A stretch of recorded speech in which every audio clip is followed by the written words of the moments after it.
Hello and welcome to the next YouTube video. So this is a video that me and my dad did back in the summer about how he got into RS200s. So make yourself a cup of tea, grab a bicky and enjoy. This is a love story. This is a teenage infatuation that never went away. When I was 19, I saw a grainy black and white picture of a car in a newspaper that took my breath away. This car, Ford RS200, Ford's Group-B rally car, a car that really should never have been built, a car that was almost stillborn, a car that never won any major rallies, a simple thing. You want to change the settings, you go underneath with some spanners, and yet 40 years on, it's still a stunning piece of kit. Yes, I like Concorde, Spitfire, MP4 McLaren, Rolls-Royce Merlin engine, Bluebird. I know a lot about that one. But you ask anyone who knows me what my all-time favourite machine is ever in the world, and they will go, oh, RS200. And this is my story of how I got involved in the whole RS200 thing. What I did, because I'd only seen a black and white picture, was I rang directory inquiries. That's what you did in those days. And I asked them if I could go and see a car somewhere. Was there one in a showroom? Was there one on display? I wasn't a customer, I explained this, I had no money, I was a potless student, but was there somewhere I could go just to feast my eyes on one of these machines? And what they said was, you need to find Bob Howe, because Bob has all the RS200s. Bob is the project manager, Bob is in charge of selling them. If you can find Bob, who's based at Ford Motorsport headquarters at Boreham, he will show you one. So I got a number for Bob, and I rang him and said, not a customer, etc., can I come and look at a car? And he said, of course you can. Come down on Wednesday, whatever it was, and I'll show you one. So off I went down to Essex in my 1.1 litre Mark III Escort, and I got there early, so I didn't miss him, and I was at a little Greasy Spoon cafe just round the corner, and what should drive past? But Bob in a real RS200. And I jumped in the car, stuffed the bacon butty down, went after him, and I caught up with him in the car park. So, oh, very pleased to meet you, Mr. Howe. Thank you very much for having me. And he let me crawl around his car. I was in the front, I was in the back, I had the doors open, I had a good look at it. And I was thrilled. That's what I'd come for. I was so excited I forgot to take pictures. And then he said, well, you've come a long way. You must come in and have a look around. So now I'm going to get to look round Ford Motorsport headquarters. Well, this was just amazing.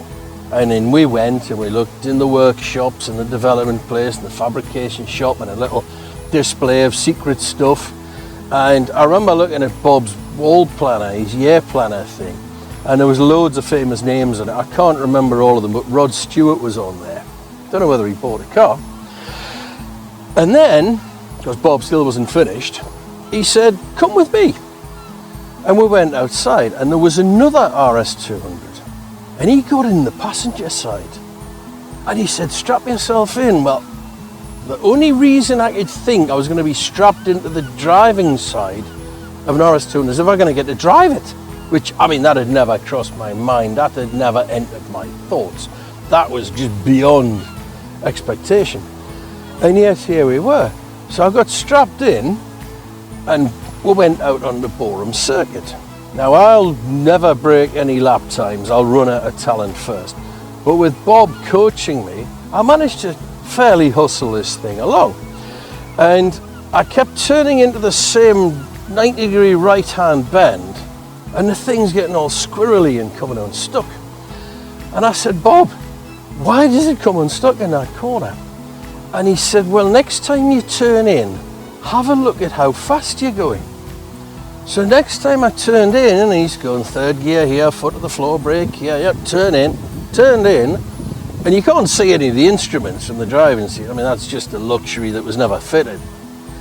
And I looked around the steering wheel, and here I'm doing 110 miles an hour. Well, I didn't know cars could do this outside of Formula One. I'd never been in a car that could do this, ever. So we did about 10 laps, and then we went back in, and I was just beyond grateful at this point. But Bob wasn't finished, and he wandered off, and he came back I heard this rumbly, growly, hissy, angry noise, and he came back in a full works rally car. And this was a left-hand drive on, and he's gesturing over the noise at the spare seat. So I jumped in. I'd never worn a harness. I didn't know how it worked. It was all buckles and straps. I finally got in, and he just sent it. And we went out, and within the circuits, within Boreham circuit, was a rally stage. And in this rally stage was a long curb, best way to describe it, about yay high with slopey sides. And he hurtled down one side of it and then just turned in and went over the top, went airborne. And he no sooner landed, he threw it back the other way and we went over that way. And I'm just getting bounced around this car. Big power slide at the end, back, did it again. And on the second run, there was a hiss and a pop and the power fell away to nothing. And Bob went, oh, turbo hose has come off. So we wandered back to the workshops. I was quite glad, to be honest, because you see these videos of people who've had a backseat ride in a jet fighter and they've got a sick bag and they're looking grim. I was like that. But Bob wasn't finished. And he got out and he disappeared in the workshop and he came back with some blue roll, some spray brake cleaner and a screwdriver. Up went the back of the car. Bob fixed it, back out again. By the time I got out of the car the second time, or by the time we came in the second time, it was like, you know when you're on a boat all day and you go ashore and the ground's still moving. It was like that. I was thoroughly beaten up. I didn't know cars could do this. And my gratitude knew no bounds. But Bob still wasn't finished, because then we had to go for lunch at Ford Motorsport's canteen, and I met some other important people from motorsport and spent an hour trying to work out how to steal a plate with Ford Motorsport on, which I never did. I haven't got the plate. But it was an incredible day, an absolutely incredible day. And I resolved at that time that I was going to have an RS200. Come hell or high water, I was going to have one. The problem I had was no money. I couldn't afford to buy one. So I decided I would build a replica. I wasn't a bad fabricator then. So I bought an XR4i shell that had been stuffed, cut it to bits to make a centre section, and I started to build a replica. But I needed information. And I'd had a word with Bob and he pointed me at a car that was quite local. This car was down at Darlington. I live in Newcastle, so it's about 40 minutes away. And this car was being run in rallycross by a legend. Anybody who watched rallycross in the late 80s, early 90s will know who Rennie is, Mark Renneson. And he was an absolutely fearless rallycross driver. And I used to watch the endless battles between him and Martin Schenker. It was like Ayrton Senna versus Nigel Mansell. It was just amazing to watch. But the car, through the week, was kept in a workshop not far from me. So I had a word with the team and said, can I come down when there's no one around and I'll not touch anything? I just want to photograph, I want to measure, I want to sketch, I want to learn. And they said, yeah, no problem. So that's what I did. And I took a load of notes, made a load of measurements, and I started to build this replica. And then one day I went down there and they'd taken the heavy doors off and put lighter ones on. And I thought, ooh, they'd look good. So I said, can I buy them? Said, yeah, of course you can. So now I'm alive to everything that's coming off the car. The bonnet came off, the rear end came off, the drive shafts got changed, the suspension got changed, the brakes, everything. And as fast as it came off, I was buying it up. So my replica was rapidly becoming more real than replica, which was brilliant. And then one day I went in there and it was in a million bits. And they'd scrapped the centre part of the chassis. It had been, it'd been on its way out for a while, but it had been scrapped and they'd put a new on it. And I realised if I got that, I had the whole thing. But nobody knew where it was. Scrapped, they said. What does scrapped mean? You know, I thought, is it under a pile of old bicycle frames and washing machines and I can dig it out at the local scrapyard? Where is it? But nobody knew. And it was, I remember it being about 2 years later, that might be wrong. I was at Graham Hathaway racing and I was out the back and among the grass and the weeds and I saw the roof of the tub with GB1 on it. And I knew that chassis inside out. I knew every rivet in it. And I knew straight away what it was. So trying not to look too concerned, I went to find Graham and said, Mark Renison chassis, but, you know, garden ornament, it's not worth anything, it's ruined, a few quid. So after Graham had driven a hard bargain, I got the chassis and I brought it home in triumph, in much triumph, because I regretted not being able to find it for so long. And I put the whole thing back together, and it was amazing.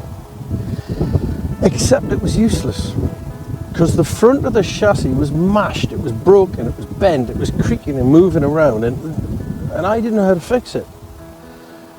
And while I was puzzling on this, I was offered another car. Now the one I had in the workshop was number 68. The one I was offered next was number 139. And that's another story. Number 139, I think, and I'm happy to be corrected, was the first road car ever delivered by Ford. And it was delivered to a guy called Charles Ross. And Charles is a vet, not the kind of vet you take your boxer dog to have its anal gland squeezed. More the sort of vet that you take your racehorse to when it falls off its feet. And Charles is very high up in the vet world and also in the aviation world, so I've met him with both of his hats on. And this was his daily driver, except it had a problem where the engine kept cutting out. And he'd go and pull at the side of the road, it would restart, not a problem. But one time it didn't. So he went to phone help, and when he came back, the fire brigade were just dousing the flames. The thing had been on fire.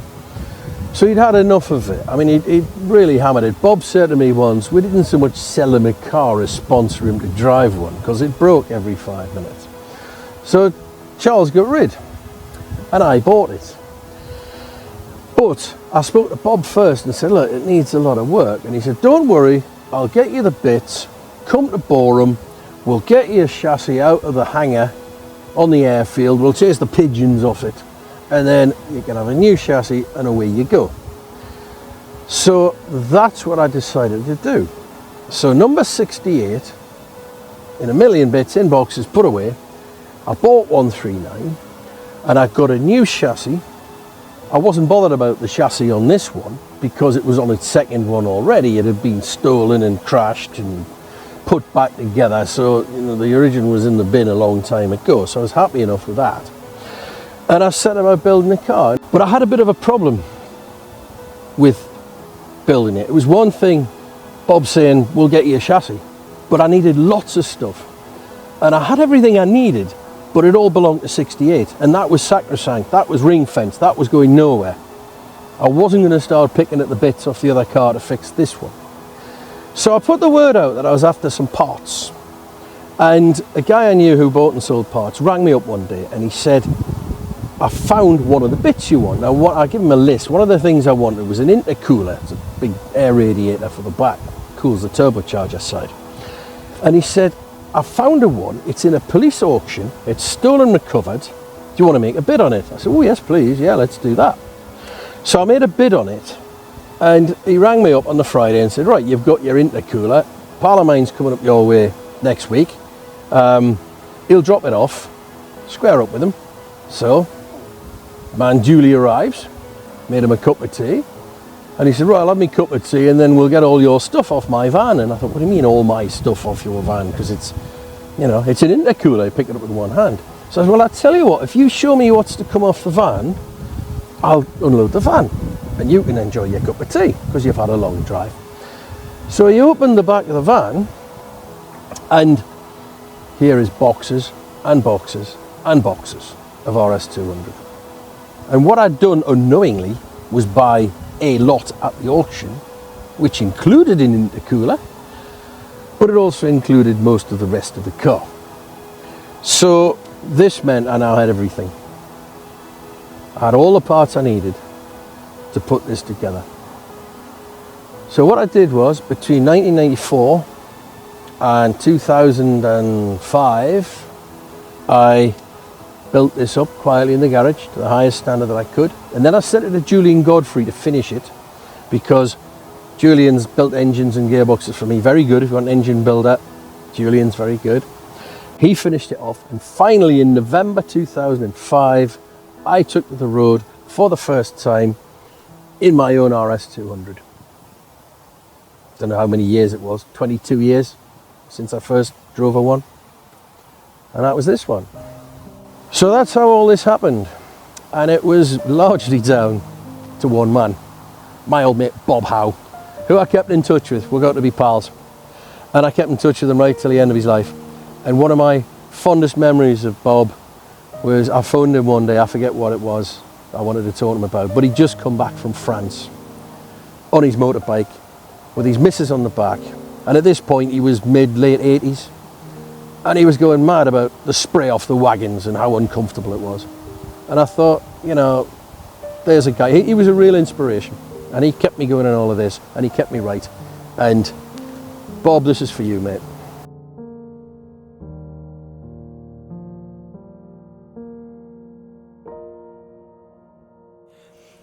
I hope you enjoyed that video, because I sure did. Don't forget to do the like and subscribe thing.